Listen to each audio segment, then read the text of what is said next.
주시는 하나님의 말씀은 신약 성경 사도행전 13장 21절에서 23절 말씀입니다. 사도행전 13장 21절에서 23절 말씀.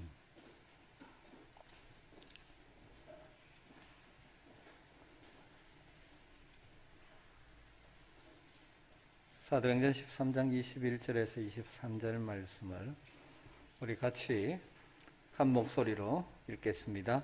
그 후에 그들이 왕을 구하거늘 하나님이 베냐민 지파 사람 기스의 아들 사울을 40년간 주셨다가 패하시고 다윗을 왕으로 세우시고 증언하여 이르시되 내가 이새의 아들 다윗을 만나니 내 마음에 맞는 사람이라 내 뜻을 다 이루리라 하시더니 하나님이 약속하신 대로 이 사람의 후손에서 이스라엘을 위하여 구주를 세우셨으니 곧 예수라. 아멘. 담임 목회자로서 교회를 섬기면서 여러 우리 사역자들과 또 성도들과 함께 동력에서 하나님의 교회를 하나님의 나라를 위해서 일해오고 있습니다. 제가 우리 함께 동력하는 부교육자들에게 한 번씩 강조하는 내용 중에 하나는 나나 여러분들이나 다 하나님 앞에서 부름받은 사역자이기 때문에 담임 목사니까 내 눈치 보고 그런 것 이전에 하나님 앞에서 각자 자신의 경건 생활을 잘하고 하나님 앞에서 자신의 맡겨진 사역을 감당하자라는 말을 한 번씩 합니다. 하지만 저도 인간인지라 저의 마음을 알아주고 저의 생각을 알고 섬겨주는 사람이 더 좋은 것은 사실입니다. 때로는 말하지 않아도 제 마음에 품은 마음을 알고 준비해주고 일을 추진하고 진행시켜줄 때 참으로 감사한 마음이 있습니다. 또 함께 교회를 앞서 섬기는 우리 장로님들, 우리 귀하신 장로님들도 마찬가지입니다. 함께 교회를 섬길 때 때로는 의견이 다를 때도 있고 일하는 방식이 다를 때도 있지만 저의 마음을 읽고 나서서 적극적으로 일을 준비해주고 추진해줄 때 얼마나 감사한 마음이 많은지 모릅니다. 우리 앞서서 섬기는 분들도 마찬가지입니다. 그러면서 목회자로서 저 스스로에게도 질문을 던지게 됩니다. 너는 너를 목사로 불러 교회를 맡긴 교회의 주인 대신 주님의 마음을 얼마나 알고 있느냐? 그 마음을 알고 목회를 하느냐? 그런 질문을 가끔 저에게 던지게 되어집니다. 사랑하는 성도 여러분, 자녀가 부모의 마음을 알아줄 때 부모에게 기쁨이 되듯이 우리가 하나님의 자녀로서 하나님의 마음을 알고 그 마음을 따라 살아가는 것을 하나님 얼마나 좋아하시겠습니까? 오늘 우리가 읽은 말씀은 바울이 비시디아 지역 안디옥에서 설교한 전반부의 내용이죠. 지난주에 나누었습니다만 간단하게 내용을 정리하면 이 설교의 주어가 하나님입니다. 하나님께서 이스라엘 백성들을 하나님의 백성으로 선택해 주셨습니다. 하나님께서 큰 권능으로 애굽의 종살이에서 그들을 해방시켜 주셨습니다. 하나님께서 40년 동안 광야에서 그들의 불순종에도 불구하고 참아주시고 끝까지 인도해 주셨습니다. 하나님께서 그들의 앞길을 막는 가나안 족속들을 멸하시고 그 땅을 그들에게 기업으로 주셨습니다. 하나님께서 그 가나안 땅에 정착한 이스라엘 백성들에게 사사를 세워 주셨습니다. 하나님께서 왕을 요구하는 그들에게 사울을 왕으로 세워 주셨다가 패하시고 다윗을 새로운 왕으로 세워 주셨습니다. 그리고 다윗의 후손을 통하여 우리 인생을 구원하실 메시아 예수 그리스도를 보내주셨습니다. 이것이 이 바울의 설교의 전반부 내용입니다. 지난주에 나누었듯이 이 말씀에서 발견할 수 있는 진리는 하나님이 역사를, 특별히 구원의 역사를 주관하고 계신다는 진리죠. 그리고 하나님께서 일하실 때 그때 사람들을 택하시고 세우셔서 하나님의 구원 역사, 하나님의 일을 이루어 가신다는 것입니다. 그런데 사람들 가운데는 지속적으로 하나님께 쓰임받는 사람이 있고 그렇지 못한 사람이 있다는 것이 또 본문에서 비치고 있는 내용이죠. 오늘은 바울의 설교의 큰 흐름에서 잠시 옆으로 나와서 하나님의 역사에 쓰임받는 사람이 어떤 사람인가, 특별히 사울왕과 다윗왕의 대조를 오늘 말씀이 하고 있는데 이것을 성경 구약의 역사에 비추어 보면서 한번 은혜를 나눠보려고 합니다. 오늘 21절 22절 말씀을 다시 한번 읽어보면 그 후에 그들이 왕을 구하거늘 하나님이 베냐민 지파 사람 기스의 아들 사울을 40년간 주셨다가 패하시고 다윗을 왕으로 세우시고 정언하여 이르시되 내가 이새의 아들 다윗을 만나니 내 마음에 맞는 사람이라 내 뜻을 다 이루리라 하시더니, 여러분 여기서 우리가 먼저 생각해야 될 진리는 하나님이 사람을 세우셔서 하나님의 일, 하나님의 구원 역사를 이루어 가시는데 때로는 사람을 세우시기도 하고 때로는 패하시기도 하신다는 것이죠. 다르게 말하면 세우시는 분도 하나님이시고 패하시는 분도 하나님이십니다. 하나님은 사울을 이스라엘의 초대왕으로 세우셨다가 패하셨습니다. 그리고 다윗을 왕으로 세우시고 하나님의 뜻을 이루셨다고 말합니다. 여기에 하나님의 뜻이 무엇일까요? 다윗을 통해서 이루신 하나님의 궁극적인 뜻은 뒤에 있듯이 그의 후손으로 오신 예수 그리스도를 통하여 우리의 구원, 즉 하나님의 나라를 세우는 것이죠.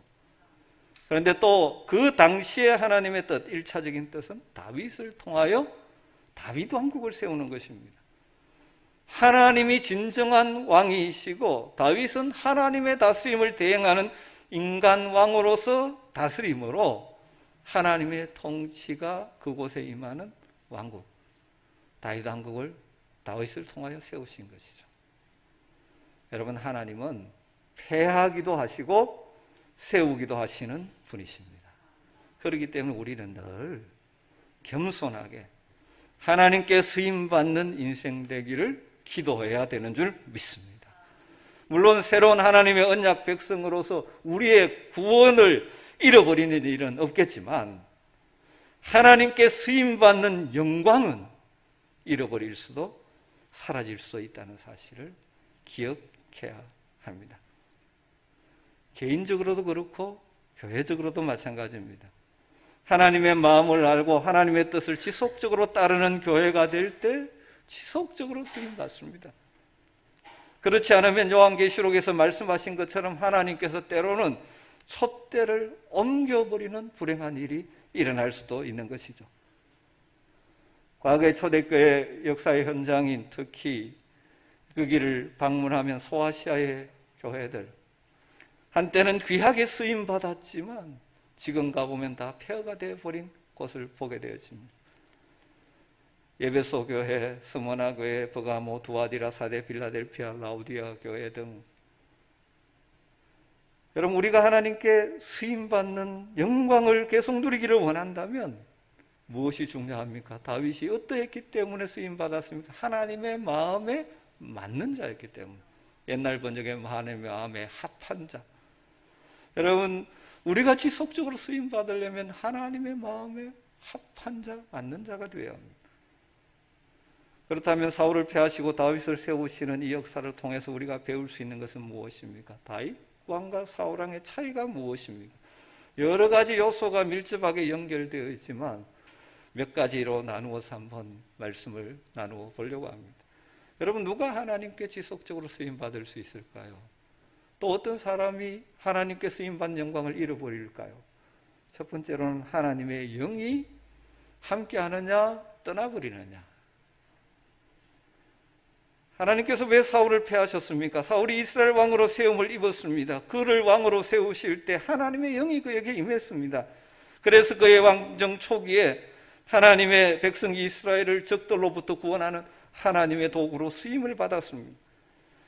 사울왕이 백성들에게 왕으로 인정되는, 공식적으로 인정되는 첫 번째 사건이 강력한 적인 암몬과의 전투에서 대승했기 때문입니다. 암몬의 그 강력한 위협에서 이스라엘 백성을 구할 때 보면 하나님의 영이 그를 감동시켰다고 성경은 기록하고 있습니다. 사무엘상 11장 6절에 보면 사울이 이 말을 들을 때 하나님의 영에 크게 감동됨에 하나님의 영에 감동되어서 나갔더니 하나님께서 사용하시고 하나님의 구원의 역사를 이루었던 것이죠. 그런데 사울이 점점 교만해져서 자신의 힘으로 할 수 있다고 생각하면서 자신의 유익만을 추구하는 열방의 다른 나라와 하나님 없는 나라의 왕들처럼 전락해버리자 하나님의 영이 그를 떠나버렸습니다. 사무엘상 16장 14절에 보면 여호와의 영이 사울에게서 떠나고, 물론 새로운 언약 시대 하나님 백성인 우리들에게 임하신 성령님은 우리를 떠나지는 않으십니다. 지속적으로 우리 안에 내주하시죠. 그렇지만 지속적으로 성령의 다스림, 성령의 이끌림을 받느냐 그렇지 않느냐 하는 것이 중요한 것입니다. 우리가 성령의 다스림을 받을 때, 주님의 영 성령의 다스림을 받을 때 우리는 하나님의 마음을 알게 되고 하나님의 뜻을 알게 되고 하나님의 마음에 맞는 자로 살아가게 됩니다. 그러면 하나님의 역사에 쓰임받게 되는 것이죠. 그러나 그러지 않고 우리 속에 있는 육신의 소욕을 따라 자기중심적인 죄성을 따라 살면 우리는 하나님의 마음에 맞지 않는 선택을 하게 되고 행동을 하게 되고 결과적으로 하나님께 쓰임받지 못하는 불행한 인생으로 전락할 수가 있다는 것입니다. 우리가 지속적으로 하나님께 쓰임받기 위해서 다윗을 통하여 배워야 될 것은 무엇입니까? 하나님의 영이 늘 함께하는 인생이다. 여러분, 날마다 우리 안에 가시는 성령님의 음성에 귀를 기울이시고 성령의 다스림과 인도함을 받고 사시는 여러분 되시길 주의 이름으로 축원합니다.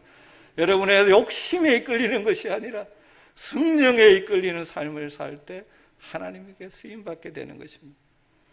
로마서 8장에서 강조했듯이 우리는 정죄함이 없는 성령의 사람들입니다. 그러기에 지속적으로 성령의 인도하심과 도우심을 받으며 성령의 능력을 덧입어서 하나님께 귀하게 쓰임받는 복 있는 인생으로 채워가시기를 주의 이름으로 축원합니다.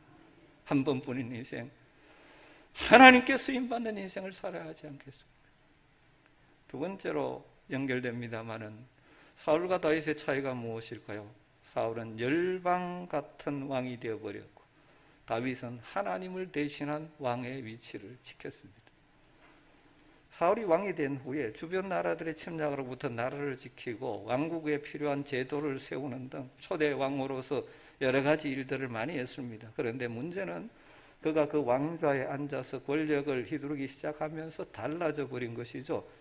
진정한 왕이신 하나님을 대신해서 대리해서 백성을 다스리는 인간의 왕으로 살아야 되는데 마치 이방의 왕, 하나님 없는 이방의 왕처럼 자기가 최종 왕인 것처럼, 그래서 하나님의 마음과 뜻은 아랑곳하지 않고 자기의 뜻대로 나라를 다스리는 열방 같은 왕으로 전락해버린 것이죠. 사울의 그런 모습이 극명하게 드러나는 사건은 선지자 사무엘이 약속한 시간까지 오지 않으니까 자신이 화목제와 번제를 드려버린 것입니다. 다르게 말하면 자기의 선, 지켜야 될 분수를 넘어버린 것이죠. 하나님께서 사울에게 정치적 통치권을 주셨지 종교적인 제사장의 권한을 주시지 않았습니다. 그런데 사울은 자신이 왕이니까 내가 내 마음대로 왕인데 할 수 있다라고 착각한 것이죠. 이것은 하나님의 약속의 말씀을 신뢰하지 않고 모든 것을 자신의 힘으로 해결하려는, 요즘으로 말하면 하나님을 빼버린 인본주의적인 삶의 태도의 전형이죠. 내게 권력이 있는데 내 마음대로 하는 거지. 누구를 무시한 것입니까? 진정한 왕이신 하나님을 몰아내버린 것입니다. 이어지는 아말렉과의 전투에서 하나님의 말씀보다는 하나님께서 이렇게 하라고 다 진멸하라고 했는데 그 말씀대로 보다는 자기의 생각 또 다른 사람들의 말을 더 중요하게 여겨서 진정한 왕이신 하나님은 무시하고 자신이 모든 것을 결정하는, 자신이 하나님의 자리, 왕의 자리에 앉고 말았죠. 그래서 하나님은 사울을 버리셨습니다. 그런 사울을 향해 사무엘 선지자가 남기는 말, 아주 유명한 말이죠. 이건 우리가 늘 마음에 담아야 될 소중한 말씀입니다. 사무엘상 15장 22절 23절에 사무엘이 이르되 여호와께서 번제와 다른 제사를 그의 목소리를 청종하는 것을 좋아하심같이 좋아하시겠나이까. 순종이 제사보다 낫고 듣는 것이 수량의 기름보다 나으니 이는 거역하는 것은 점치는 죄와 같고 완고한 것은 사신 우상에게 절하는 죄와 같음이라. 왕이 여호와의 말씀을 버렸으므로 여호와께서도 왕을 버려 왕이 되지 못하게 하셨나이다. 와, 진정한 왕이신 하나님 말씀을 버리고 자기 생각대로 했으니 하나님께서도 버린다고 말하죠. 이에 반해서 다윗은 진정한 왕이신 하나님을 철저하게 인정하는 삶을 살았습니다. 진짜 왕은 하나님이시고 자신은 하나님께서 맡기셔서 나라를 다스리라고 세워준 인간 왕이라는 사실을 인정하고 섬겼다는 것이죠. 그래서 늘 진정한 왕이신 하나님께 묻고 그 하나님의 말씀에 순종하는 삶을 살기 위해서 힘썼죠. 여러 가지가 있지만 그의 시편 고백 가운데 145편 1절에 이런 놀라운 고백을 하고 있습니다. 왕이신 나의 하나님이여. 하나님을 뭐라고 부릅니까? 왕이신 나의 하나님. 사람들 보기에는 누가 왕입니까? 다윗이 왕입니다. 그런데 다윗은 뭐라고 고백합니까? 나의 진정한 왕은 하나님이십니다. 왕이신 나의 하나님이여. 그러기에 내가 주를 높이고 영원히 주의 이름을 송축하겠습니다. 여러분, 이 자세, 이것이 지속적으로 하나님께 쓰임받는 하나님의 마음에 맞는 사람의 인생의 길이죠. 사랑하는 성도 여러분, 우리 모두도 하나님의 왕 되심을 늘 인정하며 살 수 있게 되기를 주님으로 축원합니다.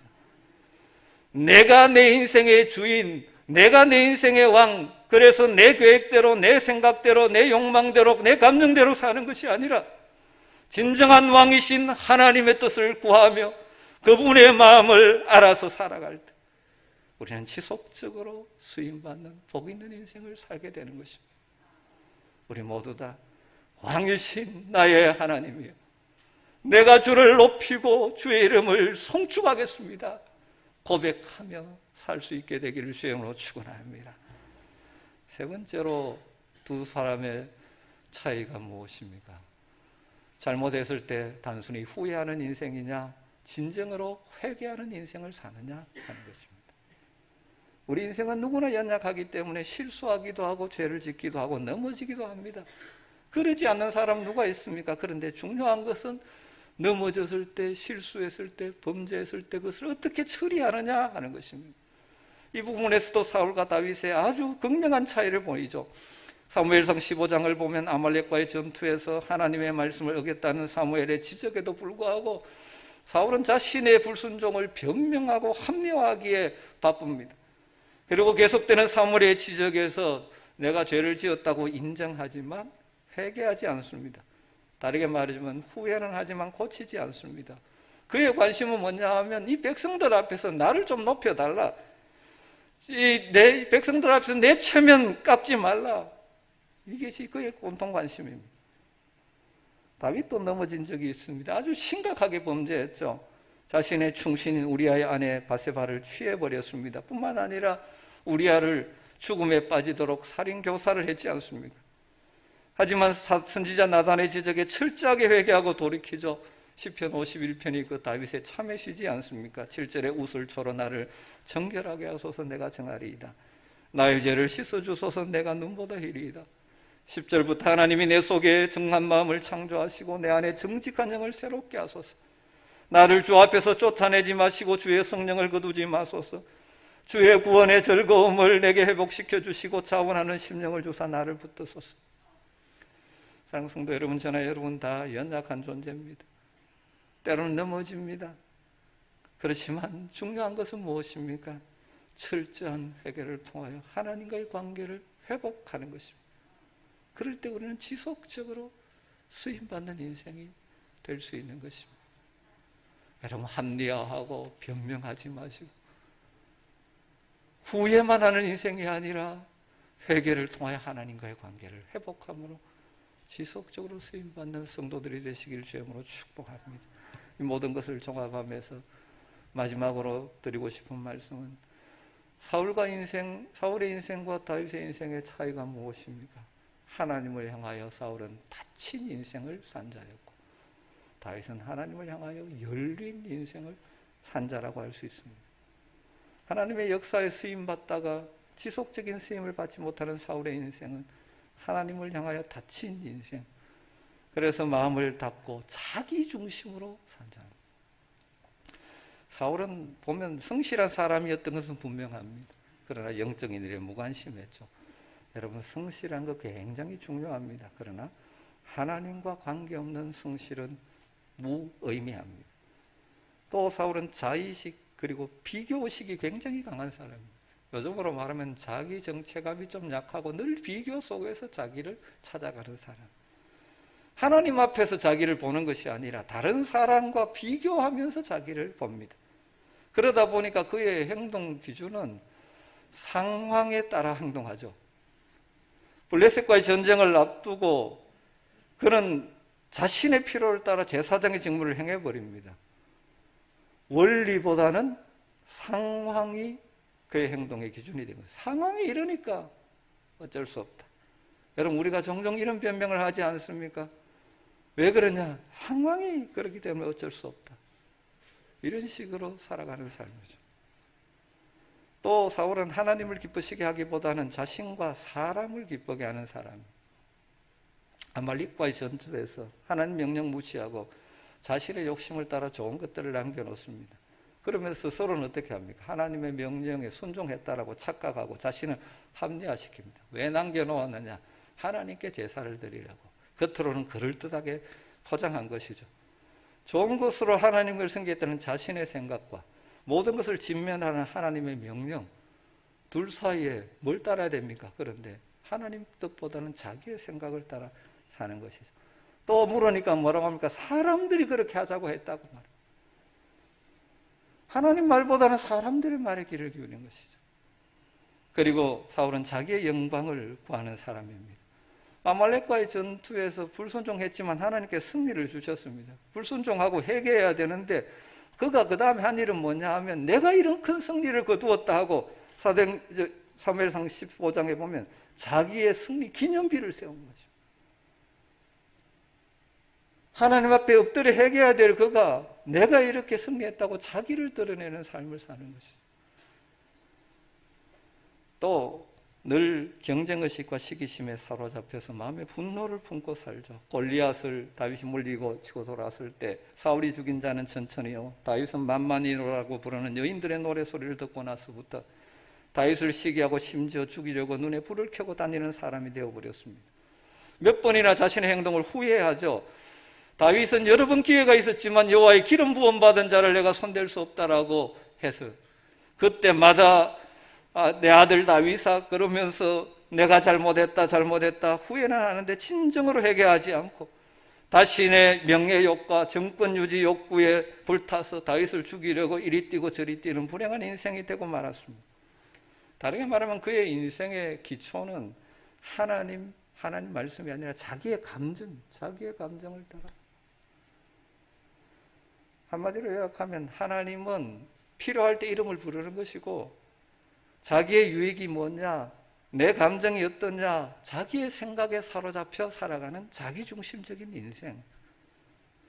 사울의 인생은 하나님의 뜻보다 하나님의 마음보다는 자기의 감정, 자기의 마음, 자기의 생각이 늘 우선순위에 있기 때문에 결국 하나님을 거역하고 멸망으로 가는 하나님께 쓰임받지 못하는 인생. 이런 인생을 요즘 용어로 하면 인본주의, 자기 인간 중심으로 살아가는 인생. 하나님을 배제한 인생이죠. 사울과 대조적으로 다윗은 근본적으로 하나님을 의지하고 하나님 중심으로 살았습니다. 그 역시 범죄하고 실수가 많았지만 회개하고 하나님과의 관계를 회복하는 것이죠. 다윗의 생애의 중요한 특징 중에 하나가 무엇입니까? 여호와께 늘 묻는 것이죠. 여호와께 묻자와 가로되. 그 상황 가운데서 어떻게 하는 것이 하나님 당신의 뜻입니까? 그리고 하나님의 뜻이라는 것이 분명해지면 상황을 뛰어넘어 순종하는 것입니다. 그가 지은 수많은 시편들에서 이런 다윗의 모습을 보여줍니다. 순간순간 어려울 때마다 하나님 앞에 나갑니다. 기도의 자리에 나갑니다. 부르짖어 기도합니다. 하나님을 의지합니다. 그가 범죄한 후에 철저하게 회개하죠. 그리고 하나님이 내 죄를 용서해 주시다는 확신 속에, 사죄의 확신 속에 다시 하나님을 찬양합니다. 위기 때마다 하나님의 도우심이 없으면 불가능하다는 사실을 알게 하나님의 도우심을 구합니다. 그리고 하나님의 도우심으로 구원을 얻은 후에, 승리한 후에 하나님을 높여 찬양합니다. 내 승리가 아니라 하나님이 주신 것입니다. 그리고 순간순간 보며 내 마음을 확증하고 정했습니다. 하나님 뜻대로 살기로 정했습니다. 이런 고백이 나오고 있죠. 다윗이 하나님을 의지하고 블레셋의 거장 골리앗 앞에 물맷돌 5개와 막대기를 들고 나설 수 있는 것은 하나님 앞에서 담대한 믿음의 용기를 얻었기 때문이죠. 하나님의 전능하심을 확신하기에 담대하게 행동하는 믿음의 사람이었습니다. 그는 상황이 너무 힘들어서 블레셋으로 도피했다가 미친 채 하는 실수도 범했습니다. 모압 땅에 머물 때 선지자 갓을 통하여 유대 땅으로 돌아가고 하나님 말씀하시자 여전히 상황은 어렵지만 하나님 말씀을 따라 돌아옵니다. 그리고 그의 망명생활 마지막 단계에 하나님을 신뢰하지 못하고 자신의 생각에 자릅싸고 자기 마음으로 생각해 보니까 계속 유대 땅에 있다가는 죽을 것 같으니까 블레셋으로 도피합니다. 그래서 아기스 왕 밑으로 들어가서 그때부터 이중생활을 하죠. 실제로는 이스라엘의 적을 치면서 아기스 왕에게는 이스라엘 백성을 쳤다고 하면서 이 줄타기를 하고 있었습니다. 그런 삶의 과정도 있었지만 하나님께서 그들을 다시 깨우치실 때 위기 앞에서 힘을 얻고 용기를 얻고 하나님의 뜻에 순종함으로 그래서 하나님을 대신한 이스라엘 왕의 면모를 갖추게 되어집니다. 그는 철저하게 하나님 없이는 아무것도 할 수 없다는 겸손한 자세로 이스라엘의 왕으로 삶을 살게 되는 것이죠. 그래서 하나님 역사에 그래서 그를 통하여 하나님의 통치를 이 땅에 보여주는 왕으로서 쓰임을 받게 되는 것이죠. 여러분, 우리 인생에 여러 갈래 길이 있는 것 같지만 사실 두 길밖에 없습니다. 하나님 중심으로 하나님을 왕으로 모시고 살아가는 신본주의자의 길이 있고 제 자신이 인생의 주인이 되어서 자기의 감정과 생각과 경험과 뜻대로 사는 인본주의 인생이 있습니다. 다르게 표현하면 하나님을 향하여 열려 있어서 늘 하나님의 음성을 듣는 인도함을 받는 인생만 있는 반면에 하나님을 향하여 닫아놓고 자기 안에서 자기의 힘으로 인생의 한계성 있는 힘으로 살아가려는 인생이 있습니다. 위를 우러러보며 하나님의 뜻을 따라 살아가는 인생이 있고 땅의 끝만 바라보고 땅의 것을 축적하게 바쁜 인생이 있다는 것입니다. 사랑하는 성도 여러분, 우리 한 번뿐인 이 인생, 긴 것 같지만 그리 길지 않은 우리의 인생을 걸어가는데 무엇보다 우리를 창조하고 구원하신 하나님께 쓰임받는 인생을 살아야 하지 않겠습니까? 그러려면 다윗처럼 하나님을 향하여 열려 있어서 하나님의 마음에 맞는 인생, 하나님의 마음을 알고 하나님의 뜻을 이루어드릴 복 있는 인생 되시기를 주님으로 축원합니다. 이 땅에서 내 계획, 내 뜻, 내 감정을 따라 살아가는 것이 아니라 그런 것들을 성령의 능력으로 날마다 끄끄며 하나님을 향하여 열려있는, 그래서 하나님의 마음을 알고 살아가기에 하나님의 마음에 합한 자가 되어서 우리가 하는 모든 일들이 하나님의 일이 되는 복이 있게 되기를 주님으로 축원합니다. 기도하겠습니다.